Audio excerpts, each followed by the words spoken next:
Hello and namaste and welcome to Namaste. today's podcast of Knowledge Cafe, where we bring stories and inspiring stories from the seniors who have lived many decades of life in the service of nation and in the service of various places, organizations. Today we are very, fortunate to have the company of Mr. TPR Unny. Namaskar, sir. Welcome to the podcast. Namaskar. Uh, about him, I would say that it's very amazing life journey that he has had. From war zones to wireless signals to shipping lanes and now social justice for seniors. It's a very rich tapestry of life that you have had, sir. Welcome to our podcast, and we hope that you would enjoy the process as much as we would do. It's a remarkable career that you had. I was going through the profile. It's and at 85 to be the president of All India Senior Citizen Confederation, you are definitely a role model for all of us, for all the generations, I would say. And we look forward to having this conversation and to know more about you. And thank you for joining us today. So Thank you. I wanted to, you were born in British Malaya, I was reading, and then, the Second World War happened. What was the experience? None of us have had that experience. Many of us haven't had the experience of being in a war-torn, situation as a child. So let's begin with that. What was that like? Yeah, I would like to say whether I was fortunate or it was a misfortune that I was living through such an atmosphere. It was a frightful life. My child life was a very frightful. We do not know what time a bomb is coming or what is happening. The next moment, we do not know. You see, when the siren comes, we go into the trenches, then come out. We all were very naughty, I mean, it was fun, like, going into the trench and then coming out, and then again going when the next siren comes. But the initial life was a bit fearful, like. So did it leave a lasting impression on you? Because they say that, the impressions that the experiences we have as a child, they leave a very lasting, impression on our later life. Yeah, that gave me more courage, how to withstand life, how to do things when it is required. That gave me more experience. Okay, that's very interesting. So being in that situation gave you Yes, more confidence or more resilience, I would say. It would be resilience to handle any type of situation. That's really that's interesting. right. And how was it to move from British Malaya to Cochin? Like it was, then from, a very peaceful, place and very quiet place, I would say. Yeah, yeah, yeah. Now, when I came to India, I mean, there was a language difference. You see that it's not the language what we have spoken and a different language which we altogether do not know. Initially, it was very difficult, but we found the life there was calm, quiet. It is a farming land where I was staying, and with all the farming and all, it was fun. And my early schooling was very good. Of course, at that time, we did not have a transport like an auto rickshaw or taxi to go. I was walking rather 2 kilometers to my school, nearest school. Yes, I think Yeah. that's the memory many people of generations, little my generation or previous generations are walking to school long distances. I think the children these days won't, I think, maybe able to relate to that anymore. The schools are very nearby or they use transport. Then you moved to Bombay, as for education as well as for work. What was Bombay like? Now it's Mumbai, of course. So what was it like at that time? I mean, way back in 1950, I would say we're talking of 75 years back. Yeah, it was not at all crowded. There was no crowd at all. And there were no auto rickshaws in Mumbai, no taxis. You have public transport like private buses. There was no nationalized buses like BEST or anything at that time. And then Of course, you have to walk to the railway station, nearest railway station, again 1 kilometer distance. And in the train also, it was not at all crowded. You will be, getting inside the train and looking for a side seat. Okay. Those days, yeah. Okay. Nowadays, I think walking into the train itself is a big, struggle. There is no No, side. Window seat is definitely not a choice. no, now you are hanging. You are hanging. Your window seat is outside the trains. You are hanging in the train. Yes, yes. So then you started working as a wireless operator and while also attending evening college. What would the study feel like? See, now day I have to work. Of course, purpose for my stomach, I have to work. And then going to the evening college, that was very difficult at that time. There again, there was no transport. You have to go from the place, you have to get down at the railway station, walk to your college. And then the discipline was the most important thing. And then at that time, we thought that we want to learn something. Here now, you are going to college only to get a degree. That is what I am seeing in the present generation. But at that time, what we are doing is that we are going to study. We want to learn something. So you see that there is a big difference in the education then and now. Yes, I feel there is. I would say that the discipline what we had at that time, it is not there now. Yes. Discipline and maybe the rigor. I think the rigor which our teachers put us to, and the Yes. rigor with which we got books and we valued the library books and today's generation, I think the knowledge, most of the knowledge is available, most of the information is available at click of a button. And when you get things click of a button, maybe the value is lost somewhere. Do you agree with that? Yes, I agree with you because at that time you have no e-books. You have to go through the book. You have to learn. Yes, that's true. And I think, as you said, that the value of, the values and the hard work that we got as, in our young age was very different than compared to what we see today's world.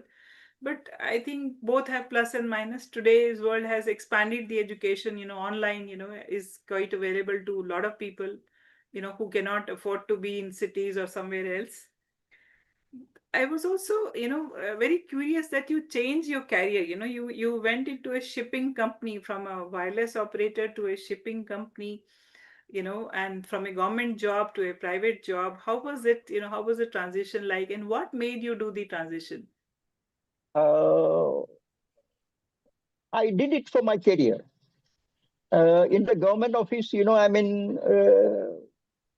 have one standard operating procedure. You are just doing it, copying, and then doing the work. But like in a private company, you are somebody. The day I went to office or the next day, I was told to come in a decent dress with tie, this thing and all. And I have been given importance in that office. So I felt that I am somebody in the office. But in the government office, I am one of them. But in a private service, I felt that I am somebody. That is the difference. And what was the role? What was your role in the shipping company? Like, uh, In a shipping company, you see, I was looking after the claims and the legal part of the shipping company. Legal part. okay, so Just like recently, you saw a ship, one or two ships in Cochin, they capsized and the containers going down. So those are the roles we were playing. You see, we will try to salvage those containers, salvage the ship, or reduce the oil pollution. So those are the things which I was entertaining. so shipping industry is very close to your heart. Shall we say that? Yes, you can say because I worked there very much for about say 30 to 40 years. Yes. Yes. So you know the in and out of the shipping industry. Most of us are not very familiar with that industry. Tell us something more about that industry. You see, in the early days, you see in the ship, whatever cargo, even if you want to put a box, that box is taken into a ship. Those are known as a break bulk. But nowadays, the container has come. Container. So whenever, even if you have a small box and all, it will not go into the ship, it will go into a container. The container carries. And there are two type of containers. You must have seen the trucks carrying the containers. One is a long size, larger one, and the one is small. The smaller one is called TEU, 20 equivalent unit. And Okay. the other one is FEU, 40 equivalent unit. Means you call it 20 tonner and a 40 tonner. Okay. So now everything goes in a container. It doesn't go in a break bulk, except like fertilizer, rice, when it goes in a bulk. Other than that, any other cargo goes in a container. Okay. Okay. Yeah, it is not only the shipping and operations. You see, you have to look at the life of the staff working there. There will be injuries, though immediately you will have to transport them back into a land. They may be in the high seas, going in the middle of an ocean. You have to transport them back to a place where they can get medical attention. Okay. And then there will be a death, some death person. Immediately you have to, the ship may not be touching a port, but then they will be diverted to a port where the body is landed, and then the ship carries on with their onward passage. So all those things comes under my jurisdiction during my work. Okay. That's quite vast. That's quite vast area of work. Yes. And in the 3 decades plus that you were there in the shipping, company, the operations of the shipping also changed from, mechanized, more computerized, more voluminous. Would that also be the case? Like there was when you started and when you ended, very different, scenario of the shipping industry. Yes, earlier, the containers were not there, so each cargo was unloaded by a derrick or a crane. Now the containers are unloaded, and there is a container de-stuffing place within the port area where it is taken. Okay. Okay. Okay, I'm sure, and I think coming to now, from that time to even now, from the time you retired to now, again there is, I think the tremendous volume, is gone up. Like we are purchasing things from made in anywhere, and then we don't even realize that all the, background work that is done by shipping.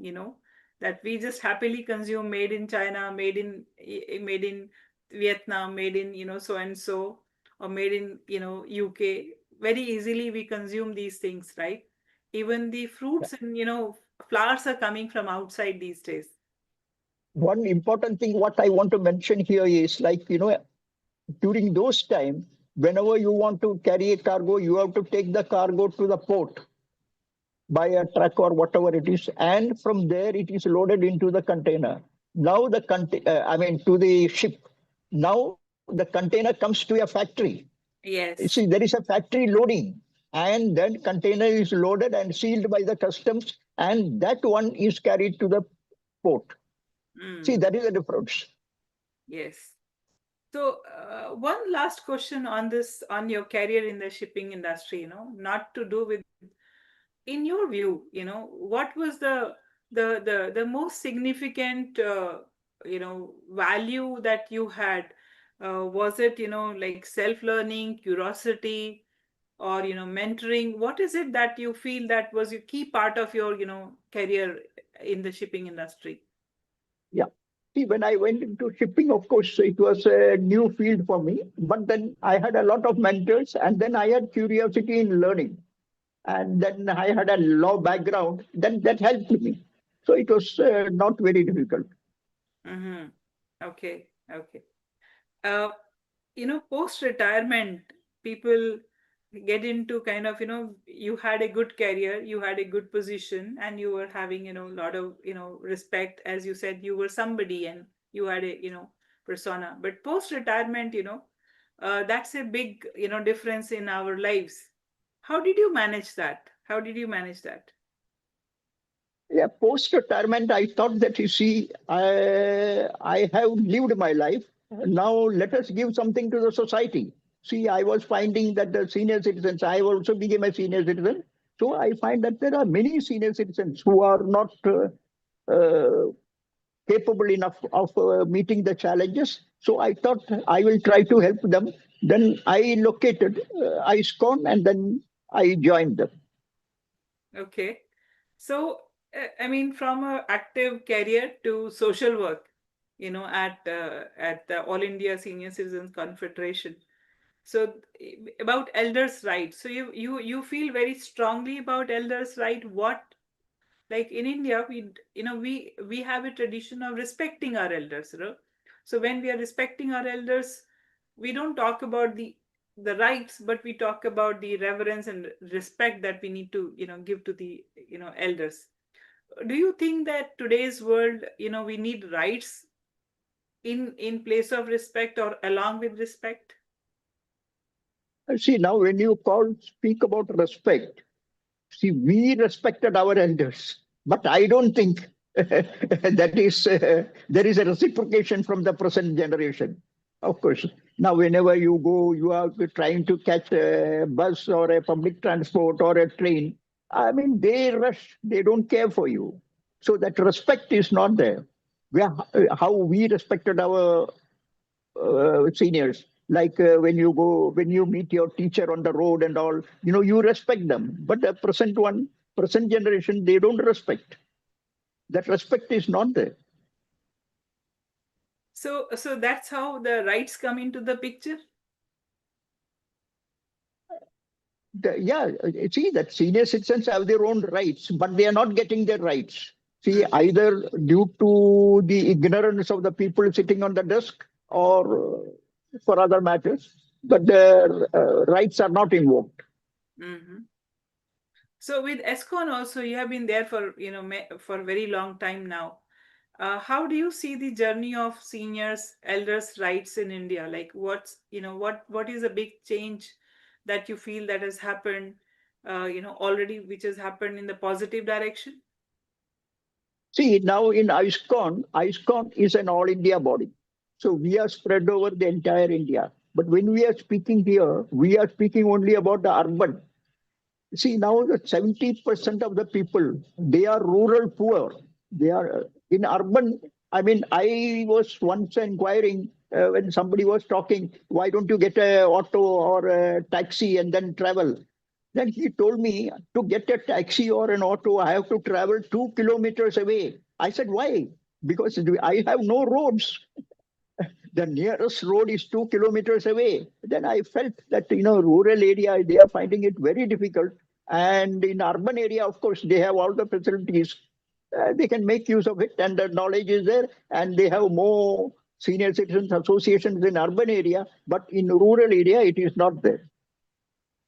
So what's the key key work which ESCON is doing for the rural? Let's first talk about the rural elderly. So is there Yeah. any specific programs or policies or advocacy you're doing for the rural elderly? See, we are doing only advocacy, ISCON, but in rural areas, you see, we have federations and associations in all the states, and they take care of the people. Now, if you go to every nook and corner here in Mumbai or any other place, you will find that there are senior citizens associations. Every 2 kilometers, every 5 kilometers. If you go to a rural area, see every 10 kilometers there is a, senior citizens association. They just spend their evening there, and then once in a month, they have a meeting, and then they discuss their problems, and the problems are sorted out by those associations. Mm-hmm. And in case they need, they come to us for advocacy. And we give them legal advice or whatever advice is required, or meeting the local authorities or something. That is what we do. Yeah, very nice. So, on the issue of, let's stay here on the work of ESCON and the network of associations associated with, affiliated to ESCON.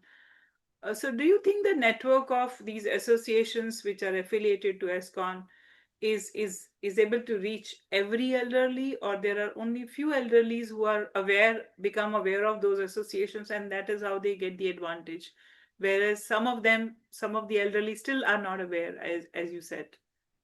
True, true. What you said is true because everyone is not getting advantage of that, and everyone is not aware that there is an association or there is a federation working in that area. Yes. But then we have told all federations, whether they are your member or not a member, you have to help them. Yes.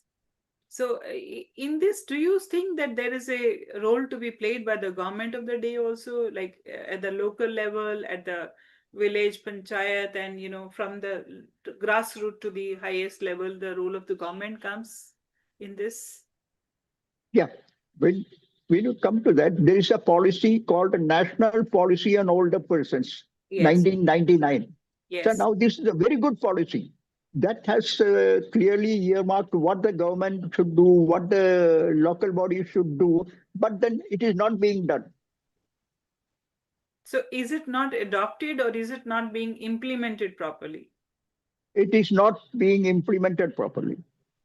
And Okay. they were trying to change the national policy. They changed the word older persons, national policy on older persons. They changed the national policy on senior citizens. 2012. They Yeah. made another policy again that is not implemented. Yeah, 2012 is not implemented, and the one which is there in 1999, the good policy in letter and letter in letter, I would say, but maybe not implemented wholeheartedly in spirit and actually. So let's so what has been your recommendations or proposals to the government for making the policies work on the ground level? There have been some Yeah, follow that you do, or you meet them, or how do you take it up? yeah. The ministry which controls all this is the Ministry of Social Justice and Empowerment, and we are in touch with them. We have been communicating with them, and the most important thing is that Maintenance and Welfare of Parents and Senior Citizens Act. Some amendments have come. Amendments was proposed in 2019, but that has still not seen the light of the day. It has not come to, I mean, it came, it was placed, then it went to the standing committee for some corrections or amendments. That has been, the report has been given by the standing committee, and still it has not been placed before the Lok Sabha or Rajya Sabha. So, and any light at the end of the tunnel that you see? We Any see, we hope? have to keep By when? pressurizing. By when? See, what we are trying to pressurize them. You see, the recent one is, you know that there was a railway concession to all senior citizens, that is 40% to the male and 50% to females above 58. Then immediately after COVID, they removed the concessions and they said that since we are after the COVID, then they have been standardizing the thing. But however, they are not reintroduced the concessions, whatever it is. We are trying to, I mean, we tried to meet the railway minister, the finance minister, and then we are also appealing through several MPs. And we have been telling all federations, state federations, and all go through your MPs, tell them that the railway concession should be restored. But then Yes. we find that they are not going to do it. Mm. Similarly, I guess for the pensions also, many seniors are not fortunate enough to have some pension of their own, right? Or I mean, because India has a large informal sector where there has been no savings or no provident fund or no pension. So I think on the pension side also the government should do something, because current pension is too small. It's insignificant, and again many elders may not be even getting it.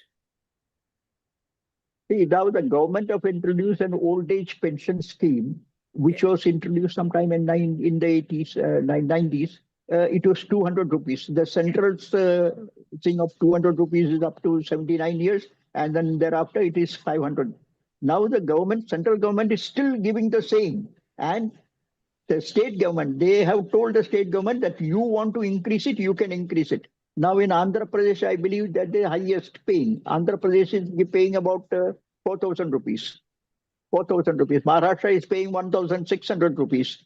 And there are some states still paying the same what they are getting from the central government. That is Assam. Assam is paying only that 200 rupees and 500 rupees. So that old age pension remains as it is, and it is not reaching poor people. So, at the age of 85, being the president of AISCCON, what keeps you motivated to, to work hard and, to put in long hours of work and, work with other people? How do you keep yourself motivated to do so much at this age? Yeah, I see. What I feel is the poor people, that poor senior citizens, they are not getting what is their due. You see, it's not only in India. You have United Nations. See, they have brought principles on the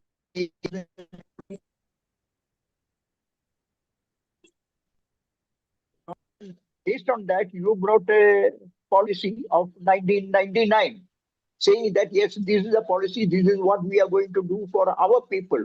But then you are not implementing it. See, you only to show United Nations that you have made a policy for your senior citizens.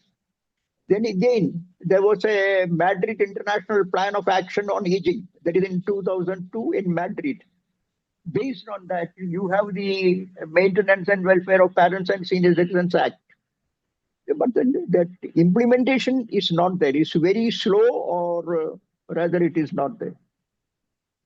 And now we are in middle of UN decade of aging, So I think this should be. I mean, UN has declared, because the world over, the number of senior citizens is increasing. We are already 10% in India, and I think as per the statistics, will be 20% by 2050. 20% of Indians will be above 60. That's a huge number. And look at, I mean, when we say about percentage, we could be more than Europe population already, right? So I mean, it's the numbers are huge and the problems are also huge. At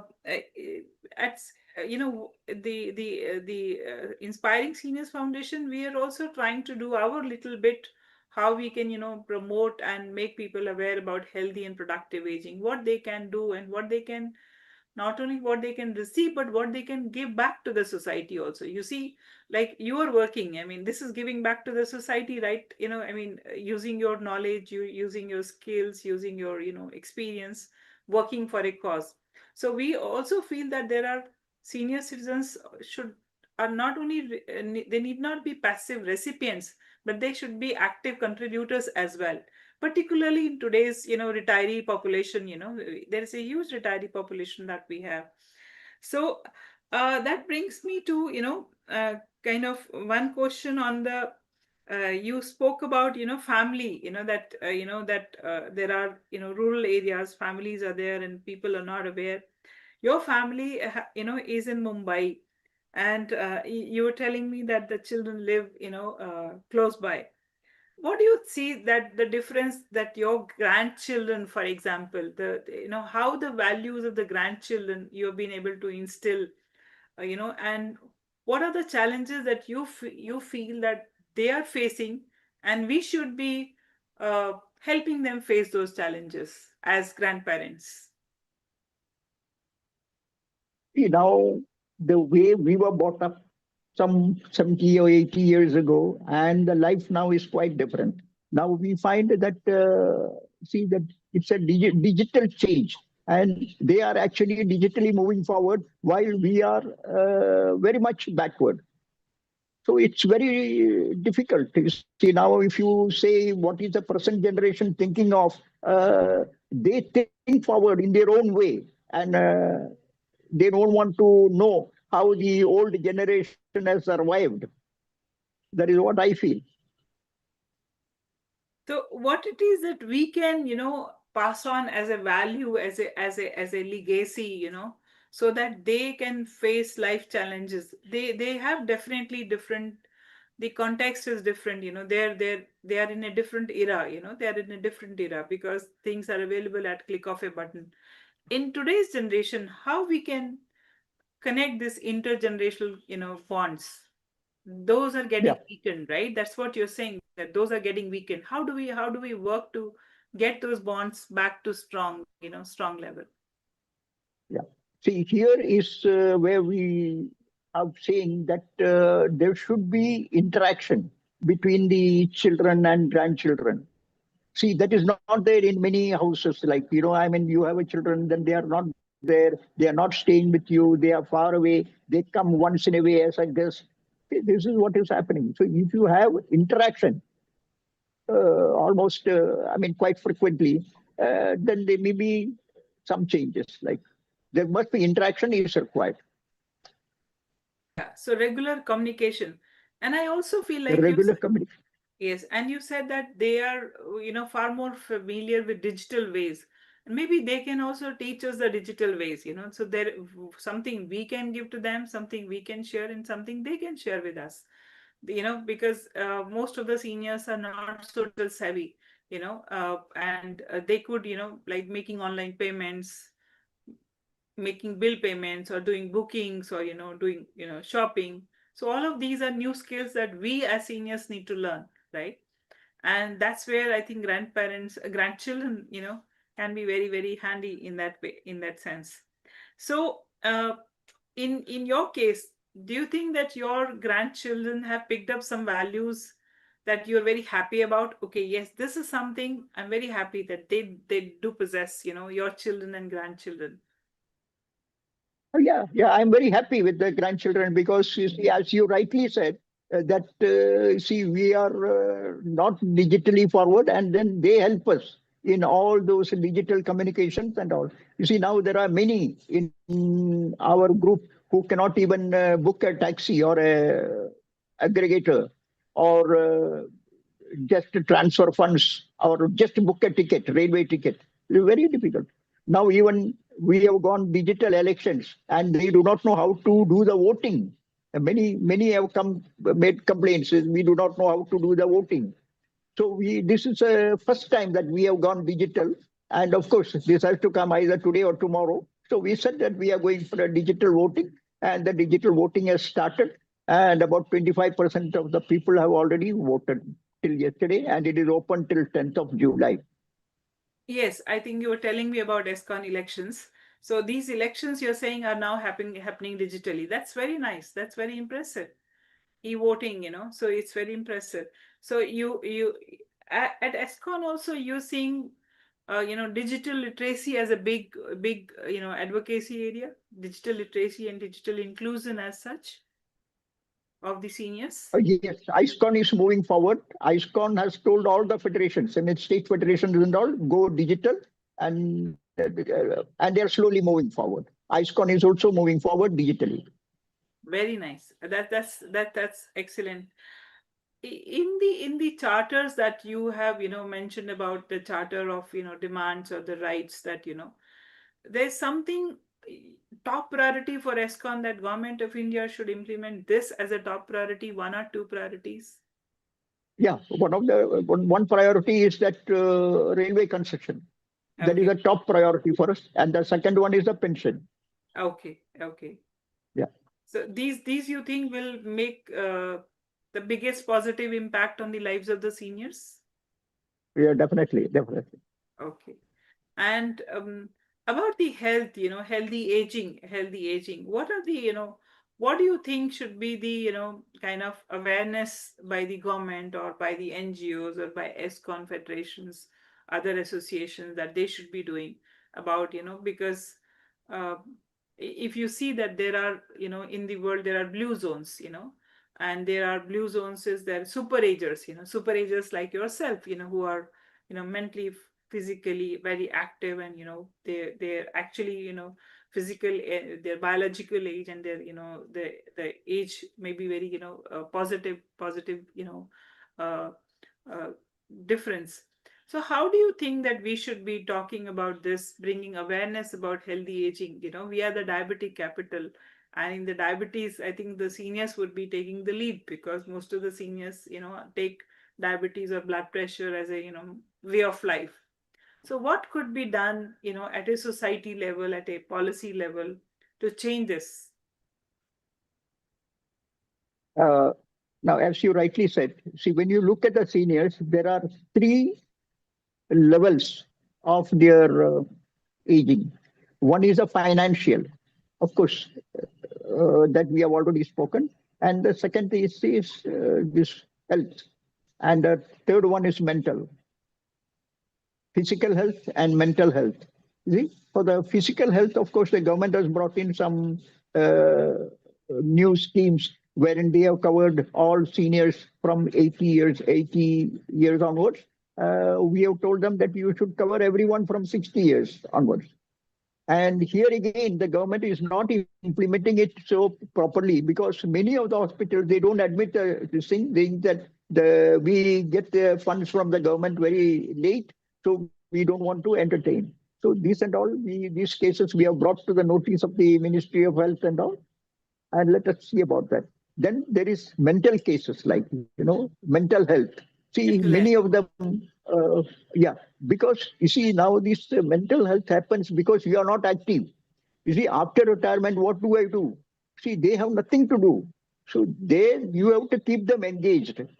See, you have to. We used to tell the people that you go to the center somewhere, go to the garden, or wherever you have a senior citizens association, go there, play cards, or keep talking. You talk to somebody because the communication. They have to talk. They have something in their mind that has to go out. So this is what help the associations to do. That is what we are trying to tell them. That's absolutely correct.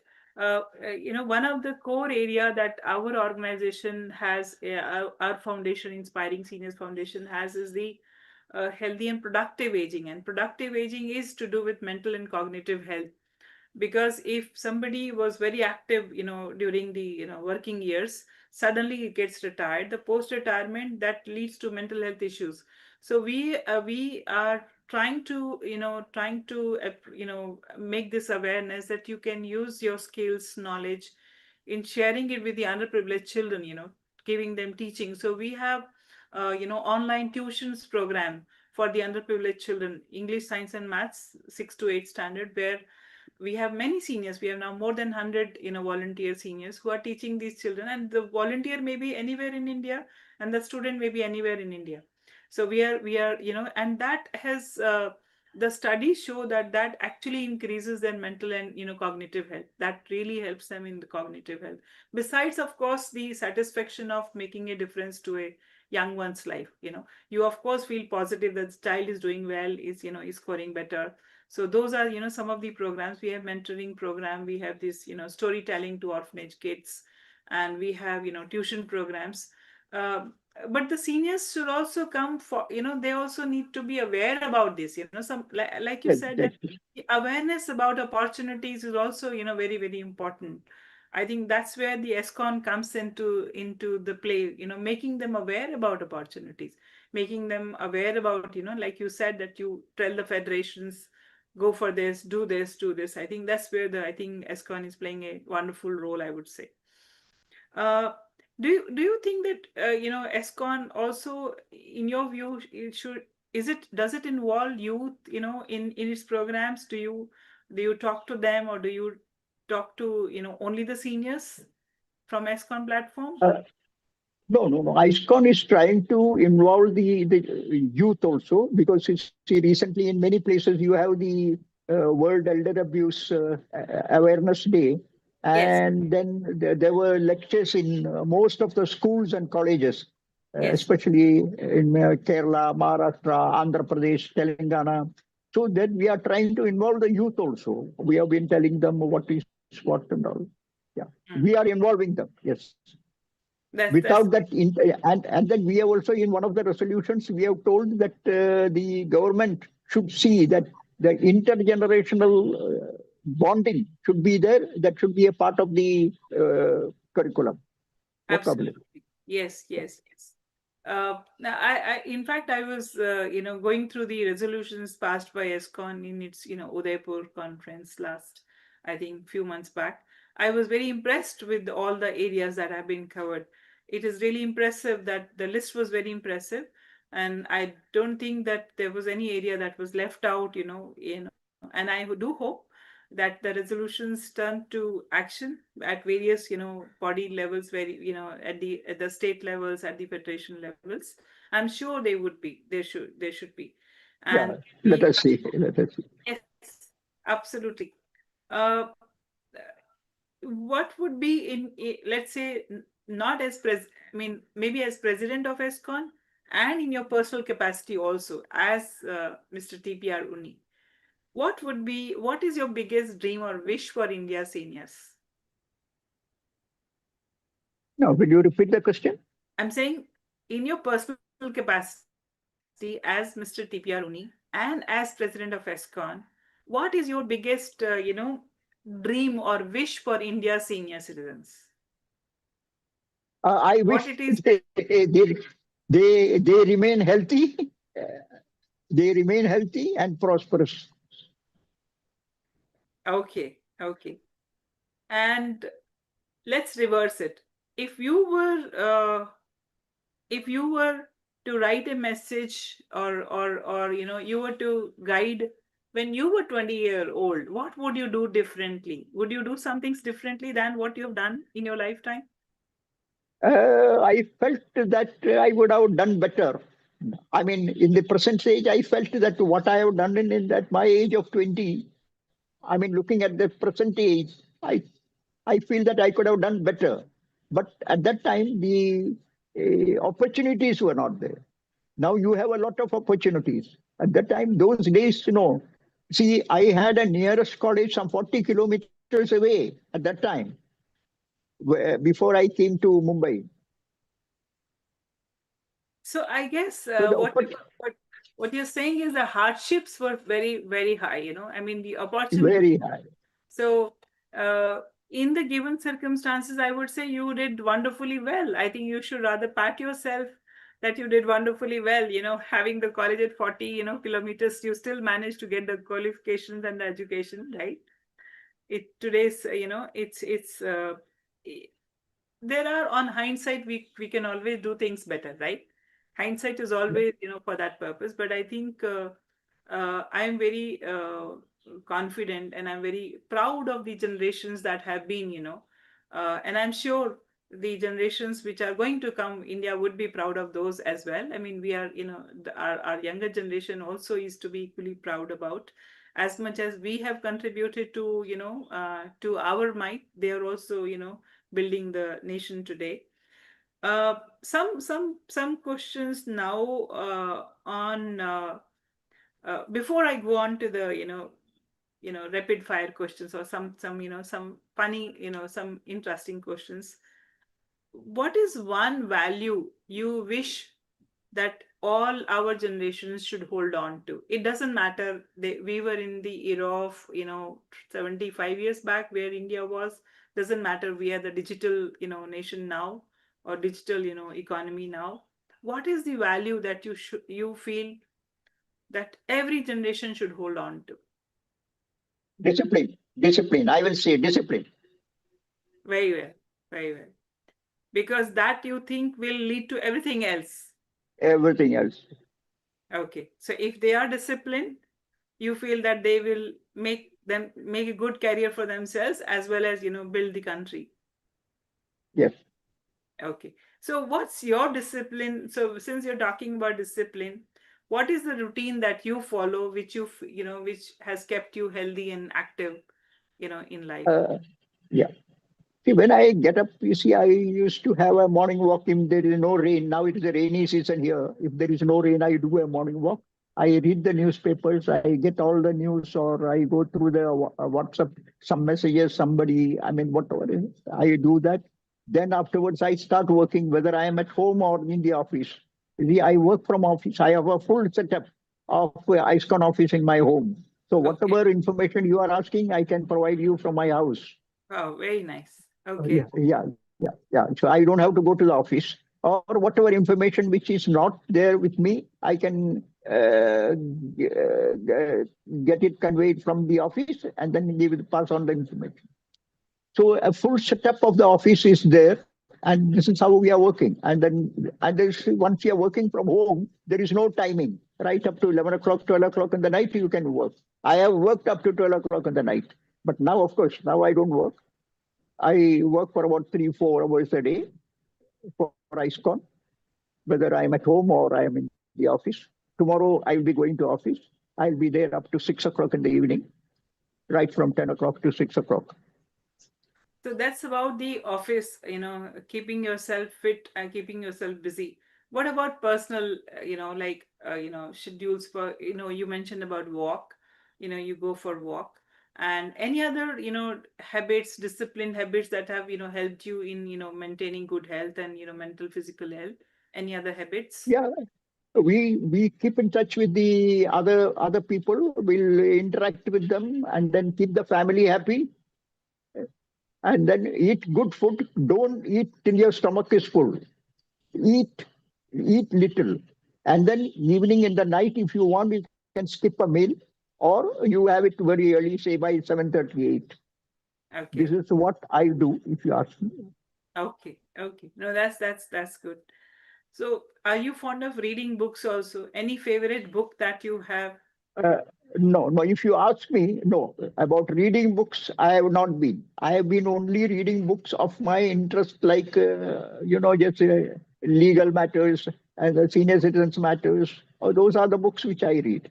Okay. Otherwise, novels and all the other books I don't read. Okay. Okay. Okay. So, if you get stressed, what do you do? What's your stress buster? Kind of, how do you handle stress? What do you do for managing stress? I'm sure you do have, as there are so many responsibilities you have at AISCCON. How do you manage the Yeah. stress?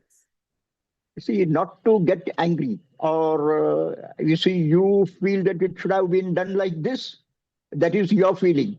The other person would not do it like this. So, I mean, just ignore it. Try to do it yourself. Don't get angry, or try to solve the problem. That is how you can, there will be no stress. So, maintaining a positive, attitude. That's what, right? Positive, positive. But how is that possible? Sometimes people don't do the work in the right way. People, they don't apply. They're not. Let's say there is a little. Sometimes there could be a little bit of understanding issue, but sometimes it's a commitment issue, sincerity issue also. How do you not get angry on that? No, no. I mean, I'm not angry. You have to be rigid. You see, not getting angry on them. See, I mean, we have to tell them that you have to do it. That is what I do. In fact, tomorrow I am going to do that to some of the people. Okay. Yeah. Okay. And is there any what do you think if we were to use one or two words to to describe India's senior citizens today? Couple of words to that come to your mind when we talk about India's senior citizens today. Are they See, we talk about a lot of our rights. You see, now the rights and responsibilities go together. See, now you are only claiming for your rights. This is my right, I must get it. What about your responsibility? The responsibility is not there. Many people do not do their responsibilities. You see, they owe something to the next generation, which they are not doing. See, this is what I will say. Yes, you claim for your right, but please do your responsibilities also as well. This is what I would like to tell my senior citizens, very well? and they should engage themselves. Never have a free time. Have a positive thinking, as you rightly said. Have positive thinking. Sure, sure. I think there are many takeaways from this podcast session today, interview today, and we really enjoyed I really enjoyed this conversation. Any other message that you would like to as a parting message that you would like to share? You can definitely go ahead. Yes. Uh, I would like to say that the present generation, the senior citizens, are not getting what they should get. The government is not caring much for the senior citizens, because we have been asking the government to have a separate commission for senior citizens in the Ministry of Social Justice and Empowerment, which they have not done so far. Because as per India aging report, the population is going to be about 20% now in 2050. Yes. The So they will have to take more care for the senior citizens, which they are not doing. Secondly, there is something called the Senior Citizens Fund, Senior Citizens Welfare Fund. This fund is an unclaimed money. of your, those people who have put in the Municipal post banks. office, banks, such thing. This unclaimed money comes to some crores, running to some 20, 30,000 crores of rupees. What is happening to that money? See, why don't they ask for a concession? Why don't you take some part of it, say 1% or 2% of that, and give railway concession? Yes. The Okay. railway concession will not go more than 500 or 600 crores. Even if you take 1%, say it will just come to about, say, 200 crores. Correct. This is what we are telling. So the government is not caring much for the senior citizens as they should have done. Okay. And any you I think your message to the senior citizens was that stay active, be positive attitude. I think that's the message, and your message to the government is also, is that they should be caring more and having policies which are friendly. And then railway concession is a very, which used to be there. I mean, it just happened, 5 years back it was there, and now having removed, they're not bringing it back. uh, Maybe, I mean, it's an era of, economic, it's to do with economic, but you have given the economic logic also, that there is a lot of money which is there. It's not a burden on the government, that it will create additional burden on the, exchequer. There is money which can just be, utilized for that. Thank you very much. Was very interesting and very nice. We had good takeaways, and we had good understanding about what the work ESCON is doing. And of course, in your personal capacity, what is it that, life of Mr. TPR Unny has been. Was very nice talking to you. Thank you very much. I'm sure our Thank you. I'm sure our, viewers also, would enjoy this session. And my message to all our viewers is that if you enjoyed the session, please do keep watching, and do keep, promoting the awareness and welfare of senior citizens.